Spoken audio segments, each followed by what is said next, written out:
let's just say my style of choice for clothing is a new fashion statement. And not that I am incredibly poor or lazy or depressed and not wanting to change. Anyway, so this topic today, or the many videos of today, I'm going to talk about stand-up comedy.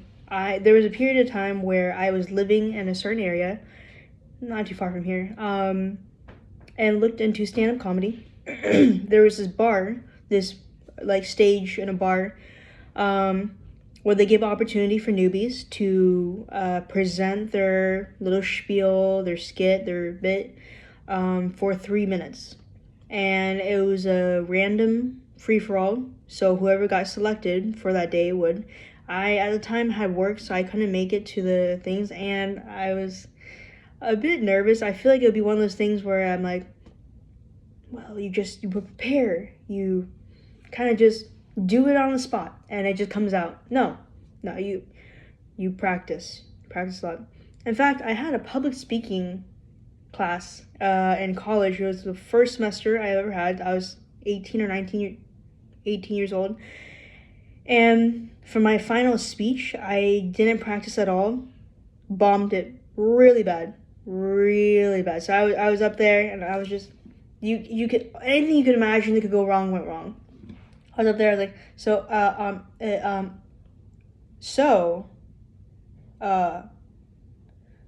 where was I again? And so it was just that constantly for 3 minutes. I got an F. No surprise from that. So learning from that, anything public speaking wise, prepare. I will prepare and prepare and prepare for that. So, but I had an interest in stand-up comedy because with family and friends, I am funny. I don't know if I'm funny to look at or if I'm just funny in general.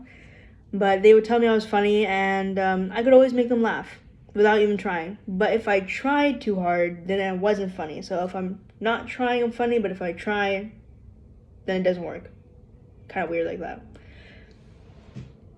But it doesn't work because when I'm with people I'm not comfortable with, I get very formal, polite, kind of timid. But once I'm comfortable with you, be scared because everything is unleashed. My dorkiness, my odd sense of humor. I have a really odd sense of humor. Like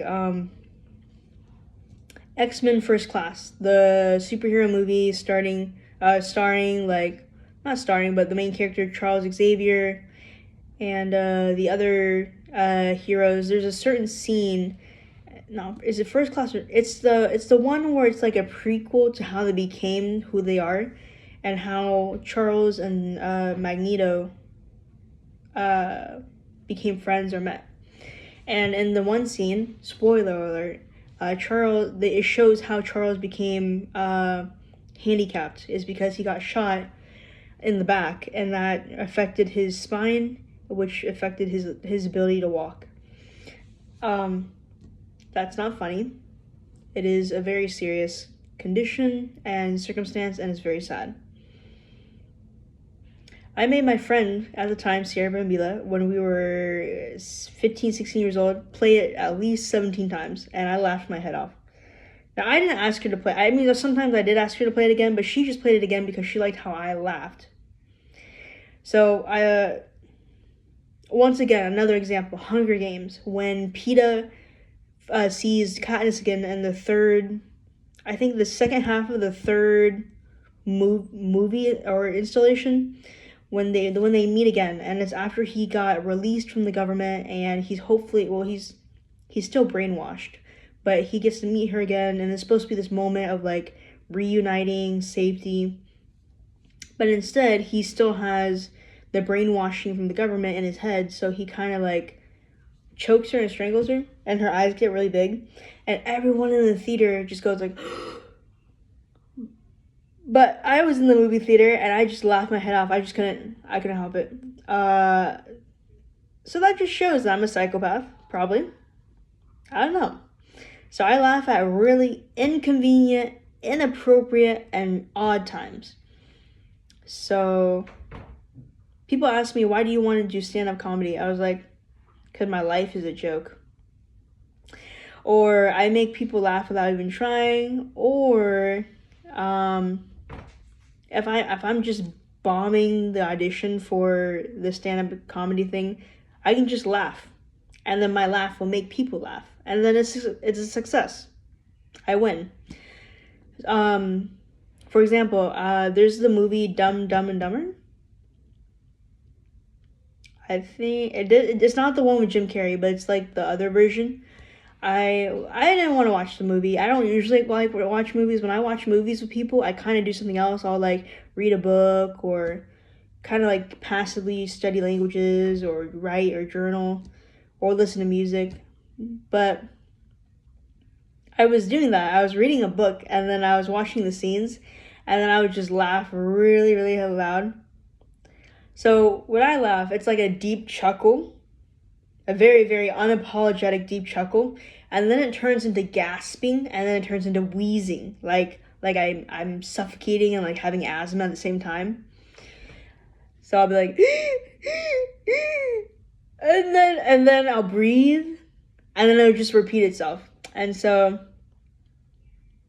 the people who are watching the movie with me will be like, oh, haha. But then they would listen to me laugh, and then they would start laughing harder. So, yeah. One of the things I wanted to do for stand-up, I don't know, I tried doing stand-up in front of my family. I was like, hey, I want to do stand-up. And they were like, oh, okay, show us what you got. And so I showed something, and they were like, silence, no laughs, no chuckles, no smiles. They're just like, maybe you're a better storyteller, Sam. What about stories? And I'm like, that's a very nice way to say I suck. So, which I'm doing right now. I'm sharing stories in a sense to a camera. It's not in front of an audience, so it's not as intimidating. And I can just talk to myself all I want and take retakes all I want. But it beats writing in a journal. I had a therapist, and I told my therapist, oh, should I get into this? It's fine. Nobody sees my videos anyway, except for a few friends and family. You know those nice friends who are just like, oh yeah, Sam, your videos were great. But it's not like they like the content. It was just kind of like they were being supportive because they like me. That's what it's like for this channel. So if it does become popular, we have an issue because I've disclosed many things that are personal. But we'll cross that bridge when it gets there. Anyway, so I was talking to a therapist, and I was telling the therapist, you know, I have this compulsive tendency to overshare about my life, and I feel like when I overshare, I can create connection with people and feel less unseen. And the therapist was like, well, that's good that you want to share and connect with people, but maybe not doing oversharing of everyone because you don't know you can trust everyone. I was like, oh, fair point. She's like, okay, so just write your thoughts in a journal. And I looked at her like, oh, okay, yeah, journal. Sounds good. Takes journal. Today I had a horrible day. Jim cussed at me and I almost cried my eyes out.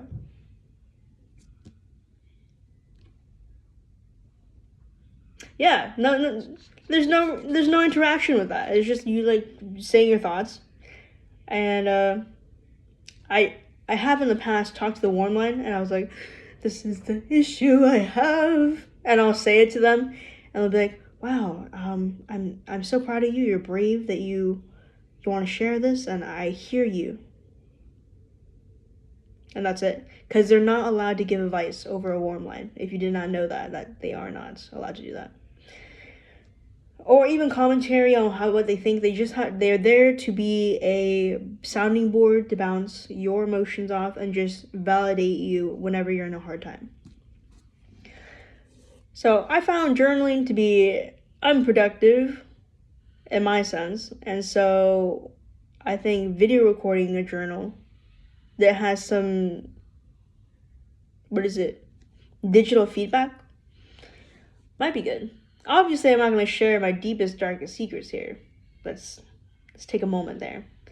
But I don't know, just sharing stuff randomly. It's better than going up to strangers. Oh, you know what? I'm gonna share another video about this weird interaction I had with this dude on the bus. That's what I'm gonna do. Anyway, I have rambled on enough for this video. If you made it to this point of the video, slide down a comment, thought, anything. Hopefully not a rude comment. It would crush my soul. But yeah, just leave a comment and I'll try to respond to you because I have no followers. So I'll have all the attention to give to the one comment.